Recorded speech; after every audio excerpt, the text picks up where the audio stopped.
11 ہجری میں آپ نے ایک لشکر شام بھیجنے کے لیے تیار کیا۔ اس لشکر کا سردار آپ نے اپنے ایک پیارے نوجوان اسامہ بن زید رضی اللہ عنہ کو مقرر فرمایا۔ اس لشکر کو بھیجنے کا مقصد یہ تھا کہ روم کے بادشاہ سے موتا کی لڑائی کا بدلہ لیا جائے۔ موتا کی لڑائی 8 ہجری میں ہوئی تھی اور اس میں رومی عیسائیوں کے ہاتھوں نبی کریم صلی اللہ علیہ وسلم کے 12 پیارے صحابہ شہید ہو گئے تھے۔ ان میں اسامہ رضی اللہ عنہ کے والد زید بھی تھے۔ اس لشکر میں ابو بکر رضی اللہ عنہ بھی شریک تھے۔ انہوں نے اس بات کی پرواہ تک نہیں کی کہ ان کا سپہ سالار 18-19 سال کی عمر کا ایک نوجوان ہے۔ دراصل وہ اللہ کے سپاہی تھے اور جو بات اللہ کے رسول صلی اللہ علیہ وسلم کو پسند تھی وہی انہیں بھی پسند تھی۔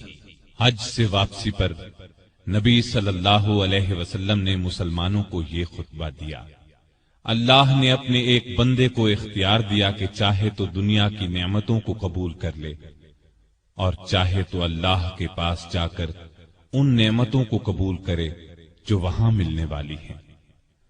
تو اس بندے نے اللہ کے پاس جا کر ملنے والی نعمتوں کو قبول کیا ہے۔ یہ خطاب سن کر ابو بکر رضی اللہ عنہ رونے لگے۔ وہ سمجھ گئے کہ یہ آپ صلی اللہ علیہ وسلم نے اپنے بارے میں فرمایا ہے۔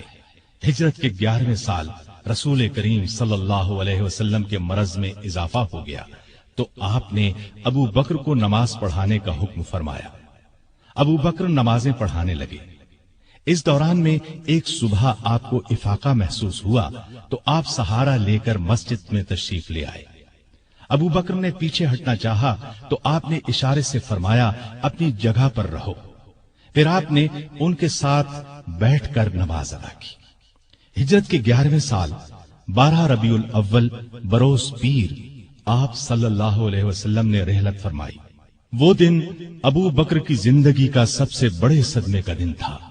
انہوں نے نبی کریم صلی اللہ علیہ وسلم کی پیشانی کو بوسہ دیا اور فرمایا: میرے ماں باپ آپ پر قربان، اللہ آپ پر 2 موتیں جمع نہیں کرے گا۔ جو موت اللہ نے آپ کے لیے لکھ دی وہ آ چکی، اب آپ پر کبھی موت نہیں آئے گی۔ اس وقت صحابہ کی حالت بہت نازک تھی۔ سیدنا عمر فاروق رضی اللہ عنہ ننگی تلوار لیے اعلان کرتے نظر آئے: جو شخص یہ کہے گا کہ رسول اللہ صلی اللہ علیہ وسلم نے وفات پائی میں اسے جان سے مار ڈالوں گا۔ ابو بکر نے ان کی یہ تقریر سنی تو فرمایا: اے عمر، سنبھلو اور چپ ہو جاؤ۔ پھر آپ نے لوگوں کے سامنے تقریر کی: لوگو، جو شخص محمد صلی اللہ علیہ وسلم کو پوچھتا تھا وہ جان لے کہ محمد صلی اللہ علیہ وسلم وفات پا گئے ہیں، اور جو اللہ کو پوچھتا تھا وہ سمجھ لے کہ اللہ زندہ ہے، وہ کبھی نہیں مرے گا۔ ان الفاظ کے بعد آپ نے قرآن مجید کی یہ آیت تلاوت فرمائی: محمد صلی اللہ علیہ وسلم صرف رسول ہی ہیں، ان سے پہلے بہت سے رسول آ چکے ہیں۔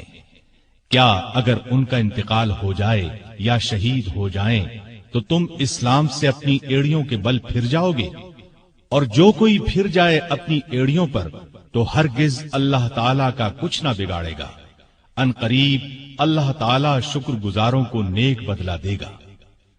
ابو بکر رضی اللہ عنہ کی تقریر سن کر لوگوں کو یقین آ گیا کہ رسول اللہ صلی اللہ علیہ وسلم واقعی ان سے جدا ہو چکے ہیں۔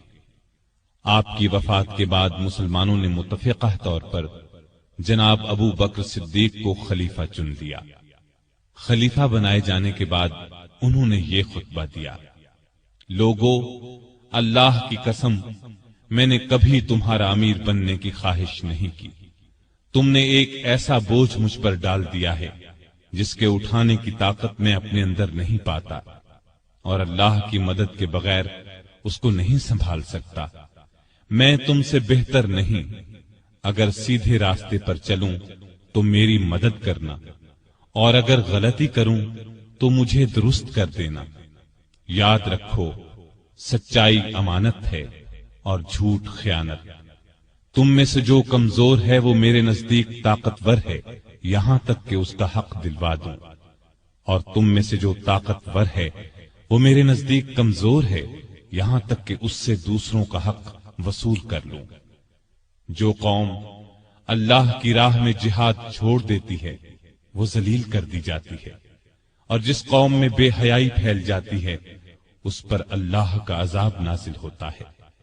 جب تک میں اللہ اور اس کے رسول صلی اللہ علیہ وسلم کی اطاعت کروں تم میرا حکم مانو، اور جب میں اللہ اور اس کے رسول کی نافرمانی کروں تو تم پر میرا حکم ماننا فرض نہیں۔ اب نماز کے لیے کھڑے ہو جاؤ، اللہ تم پر رحم فرمائے۔ خلیفہ بننے کے بعد ابو بکر نے جو سب سے پہلا حکم جاری کیا وہ یہ تھا کہ اسامہ کے لشکر کو شام جانے کے لیے تیار ہو جانا چاہیے۔ مجاہدین فوراً جمع ہونے لگے۔ اسی اثنا میں خبریں آنے لگیں کہ عرب کے بہت سے قبیلوں نے زکوٰۃ ادا کرنے سے انکار کر دیا ہے۔ یہ لوگ ابھی تھوڑا عرصہ پہلے ہی مسلمان ہوئے تھے۔ بعض لوگوں نے نبی ہونے کا جھوٹا دعویٰ کر کے ہزارہا لوگوں کو بے وقوف بنا ڈالا۔ لوگ ان کے گرد جمع ہو گئے۔ یہ حالات دیکھ کر بعض صحابہ نے سیدنا صدیق اکبر کو مشورہ دیا کہ ان حالات میں اسامہ کے لشکر کو بھیجنا مناسب نہیں، بہتر یہ ہے کہ اس کو روک دیا جائے تاکہ دشمن مدینے پر حملہ کریں تو ان کا مقابلہ کیا جا سکے۔ لیکن ابو بکر نے یہ مشورہ ماننے سے انکار کر دیا اور فرمایا، اللہ کی قسم اگر مدینہ اس طرح آدمیوں سے خالی ہو جائے کہ درندے اور کتے مجھے پھاڑ کھائیں تب بھی میں اس لشکر کو شام جانے سے نہیں روکوں گا جس کو رسول اللہ صلی اللہ علیہ وسلم نے شام جانے کا حکم فرمایا تھا۔ اب بعض صحابہ نے یہ مشورہ دیا کہ لشکر کا سپہ سالار نو عمر اسامہ کی جگہ کسی عمر رسیدہ تجربہ کار صحابی کو بنا دیا جائے۔ یہ سن کر ابو بکر کو غصہ آ گیا۔ انہوں نے فرمایا، یہ تم کیسا مشورہ دے رہے ہو؟ جس شخص کو رسول اللہ صلی اللہ علیہ وسلم نے لشکر کا امیر بنایا میں اس کی جگہ کسی اور کو امیر مقرر کروں، ایسا ہرگز نہیں ہوگا۔